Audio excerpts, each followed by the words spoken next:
I think we all know the answer. What's your favorite startup company in Bangalore? YourStory, okay? Great job, YourStory team. I've been on and off in various sessions and meeting entrepreneurs. Each year, I just feel the tremendous energy, enthusiasm, goodwill, and that's the fuel that makes me so passionate about being with all of you and on this journey, where we can build more and more companies that gain worldwide recognition out of India. The YourStory team, I'm going to age and date myself, maybe because I've been in India as one of the earliest venture firms from 2006 on, and maybe also just looking at my age, usually I get topics like, what is the evolution, what have you learned in the last decade or 2 decades, or things like that, those kind of topics. But sometimes I think looking back is important before you look forward, and I also thought maybe we should all collectively spend the next 10 minutes just taking a look at that as we also face ahead with the tremendous opportunity that's in front of us. So, I just kind of wanted to take a moment to glance backwards from the time of liberalization in 1991 to 2006. The total companies that were formed or invested from a VC perspective were minuscule compared to what we have done in the last decade.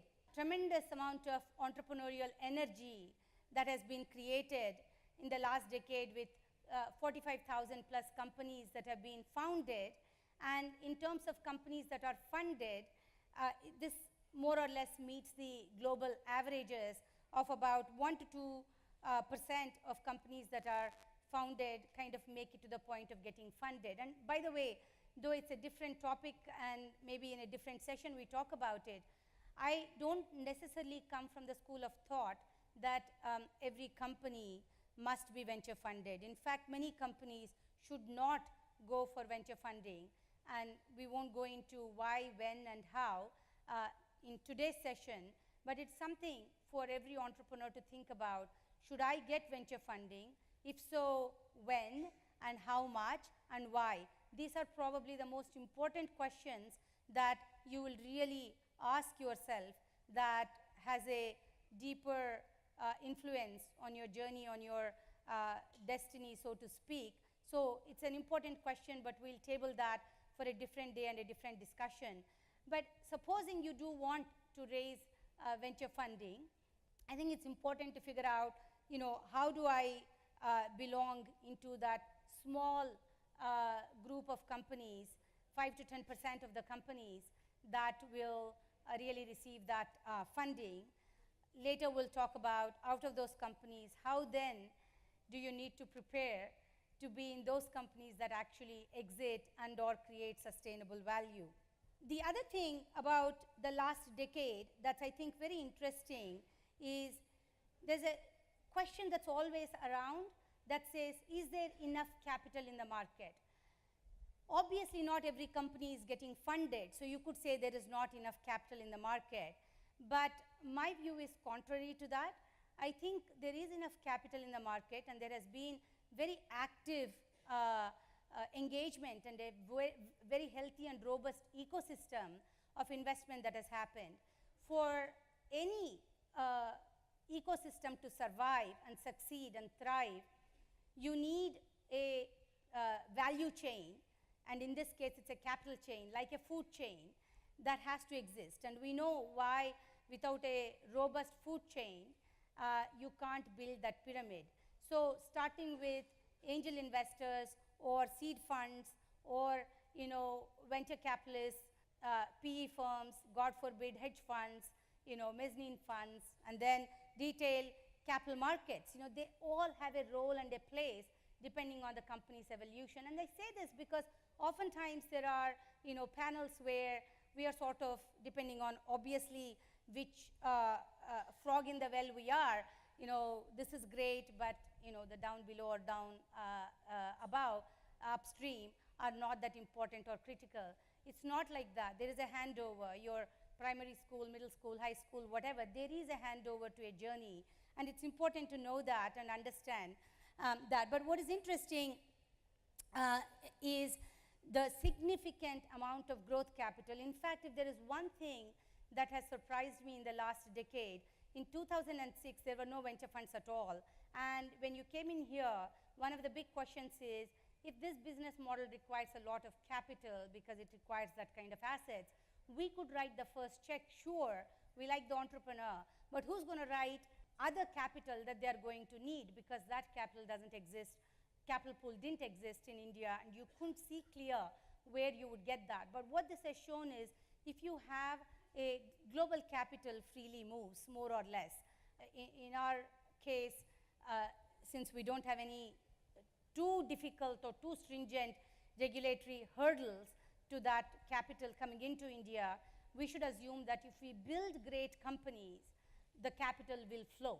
And global capital can move freely, whether it's Vietnam, China, next country, India, whatever that might be, it will flow. So the key question this chart answers is, if we are building great companies, that capital globally will find you, or you will find them. And though this clearly establishes that India is currently the most vibrant startup community from number of startups, and even by some measure by investment, behind only to US and China, and at least 448 companies since 2005 have raised a minimum of 2 million or more.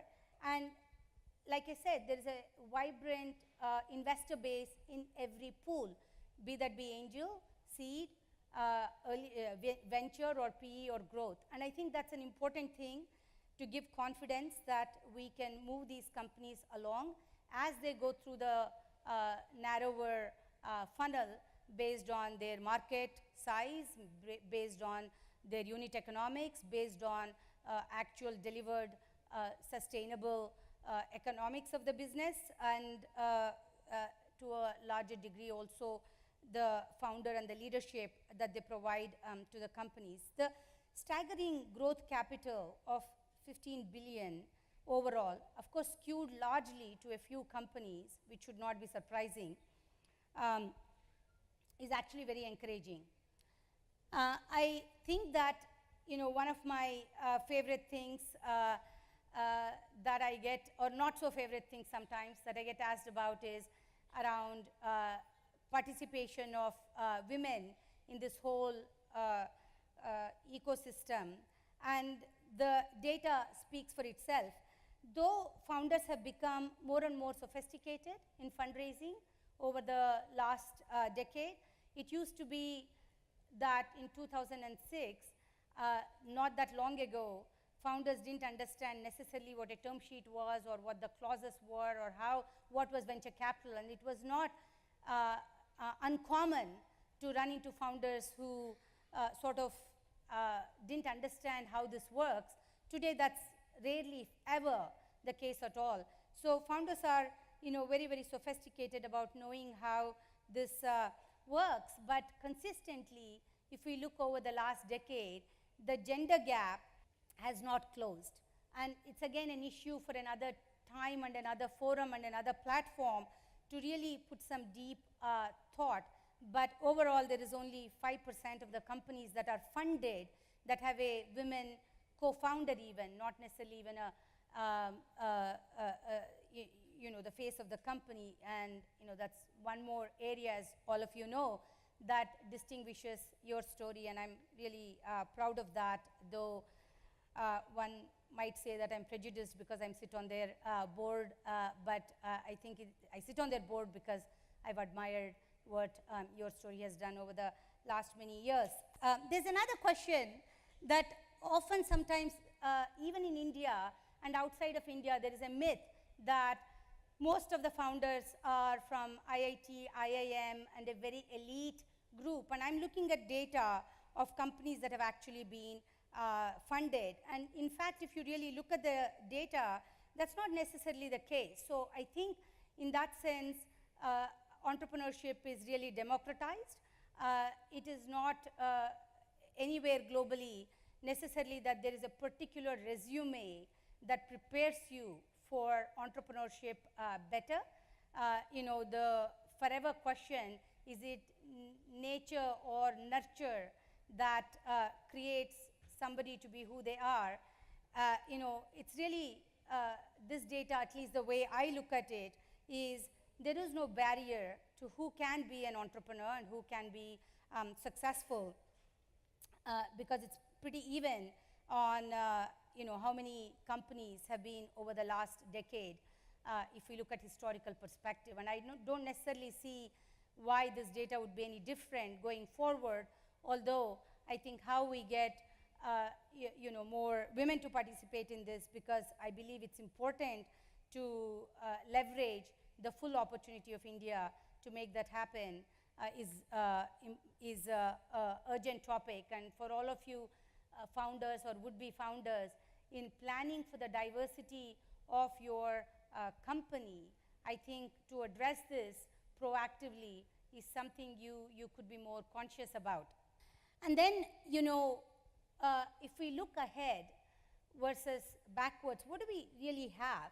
I think we today have inherited, going into the next decade, a vibrant ecosystem that's made possible by the various stakeholders.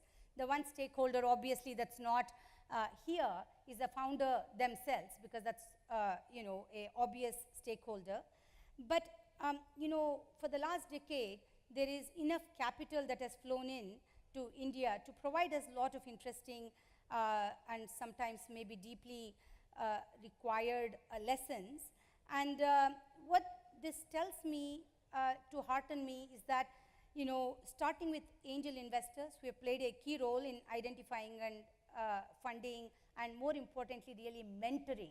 And that's the most important thing that I'm very passionate about, to create more and more of in our ecosystem.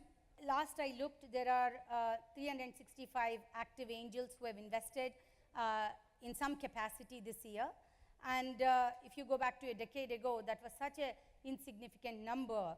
That's very good. And wherever you find them as founders, I think it's important to connect into those individuals, because they usually probably come with a deeper domain expertise or a preference for a certain sector, or a operational experience that can be invaluable if you find the right angel to mentor you. And the VCs have deployed, like I said, somewhere over $4 billion, and I think that's also something that maps out to what is vibrant about us. There are at least 140 accelerators and incubators, which serve as that stopping, like a pit stop before you move on. And there is a lot that comes from a structured learning. And again, 140 with almost zero a decade ago. And I think also the government, private, public partnership has been more vibrant, more pronounced in India than, and I'm sure all of you enjoyed hearing Mr. Amitabh Kant today. And I think all of these, I think, has created healthy competition to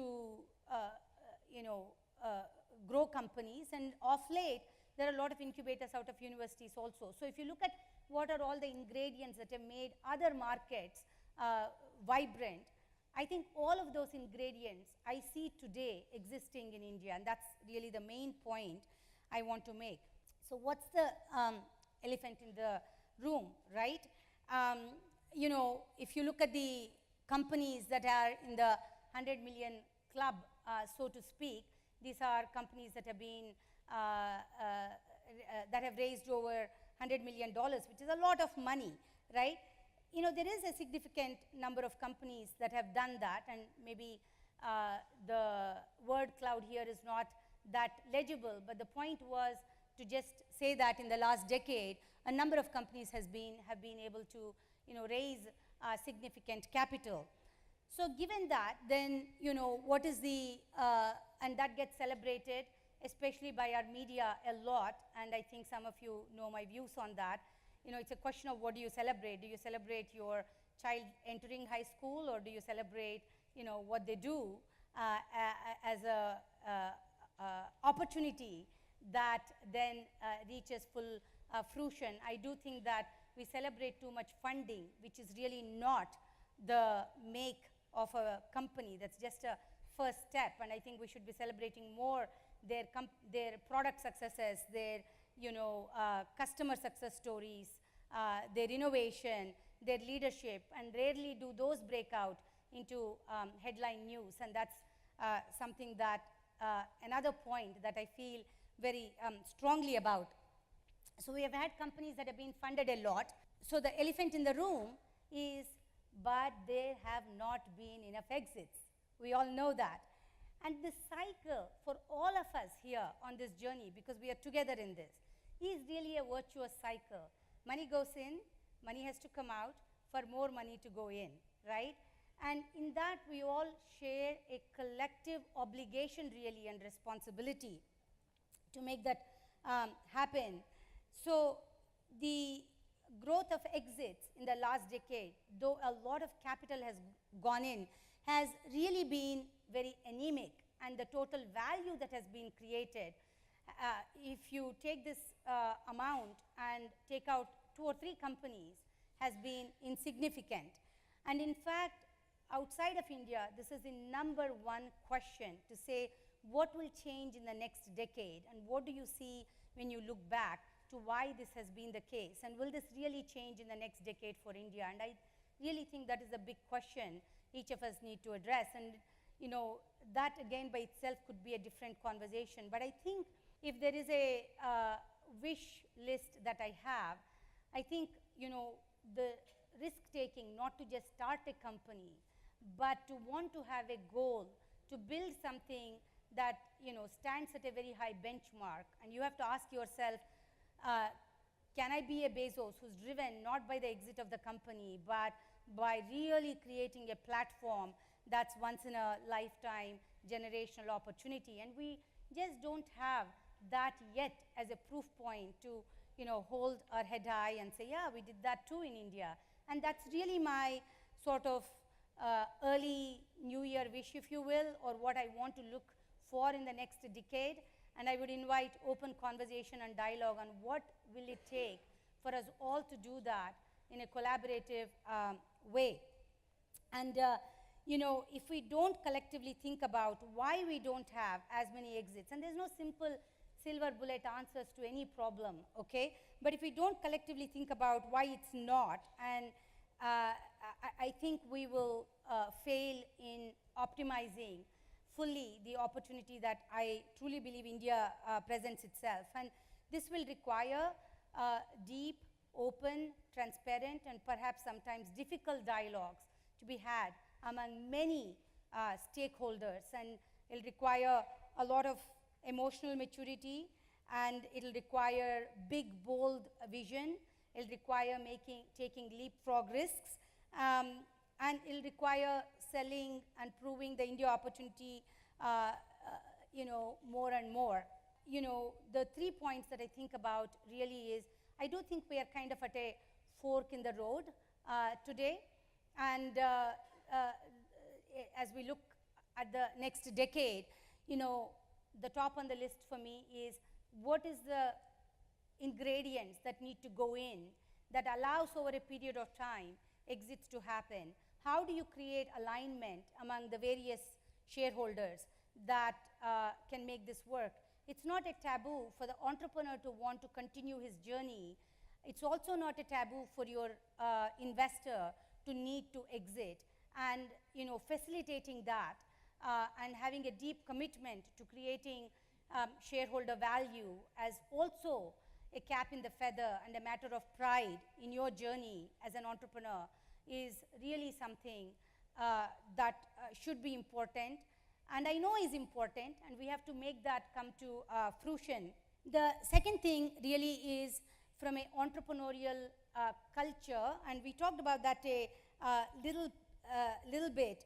And in this second phase of the startup revolution that we have, if you look back at the exit slides, most of the exits that happened were M&As, and they were relatively on a global scale, smaller M&As, under $100 million, right? It's not a Oculus at a 2 billion or WhatsApp at a 19 billion or whatever, right? So I do think that for us to build companies of scale is really one of the most important things that entrepreneurs especially need to tackle. And I think it would be a privilege for any investor who's part of that journey to go along with you. But the last thing with which I'll end is really, how can we move from knowledge economy to an innovation economy? If you look last year alone, $12+ billion has gone globally into AI, let's say, okay? And whether we believe in it, don't believe in it, there are people who are scared of AI, there are people who are like, it's going to change everything, including there are no more VCs required, AI will know which companies to invest. No problem with that, as long as I have invested in that company, right? So make sure if you're displacing VCs, that you take my money. But, right, but we need to move into this innovation economy, but the companies that are being started and the companies that are not, that are getting funded are a minuscule part of, whether it's IoT, if you just look at the amount of money that has gone into blockchain, cryptocurrency, AI, IoT, huge amount of capital,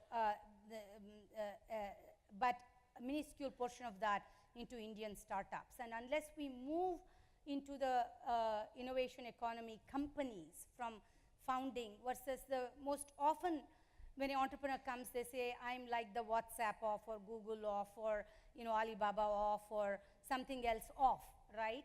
And it's really one of those cliches that for some reason rubs against the grain and is very difficult to hear for me, because I don't want to hear who you are like, right?